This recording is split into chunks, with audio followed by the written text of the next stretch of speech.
বাবা বৃষ্টির মধ্যে 2 ব্যাগ ভরে বাজার করেছে, কারণ আমাদের এখানে বাজারটা অনেকটাই দূরে। তাই জন্য বাবা একটা সপ্তাহের বাজার একবারে করে রাখে। তো চলো কী কী এনেছে সেটাই তোমাদের সাথে শেয়ার করি। প্রথমে এনেছি 2 আঁটি লতি, তারপর এনেছে পাকা কুমড়ো, আর এখানে আছে একদম কচি একটা পেঁপে। তারপরে এখানে দেখো এনেছে লম্বা লম্বা বেগুন। এই বেগুন দিয়ে অনেক রকমের সবজি খাওয়া যায়। তারপরে এখানে আছে, এটা হচ্ছে আমাদের এখানে বলে এগুলো কুদলি, তোমাদের ওখানে কি বলে আমাকে অবশ্যই কমেন্ট করে জানিও। তারপরে এনেছে এখানে দেখো কাঁকরোল, একদম কচি কচি কাঁকরোল।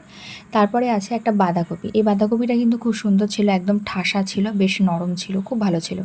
তারপরে এনেছে ওল। ওল সেদ্ধ খেতে আমার খুব ভালো লাগে, তরকারিও খুব ভালো লাগে। তারপরে দেখো সবচেয়ে প্রিয় একটা জিনিস হচ্ছে চালতা। চালতা দিয়ে আগে কত চালতা মেখে খেতাম, চালতার আচার খেতাম। তো এনেছে চালতা।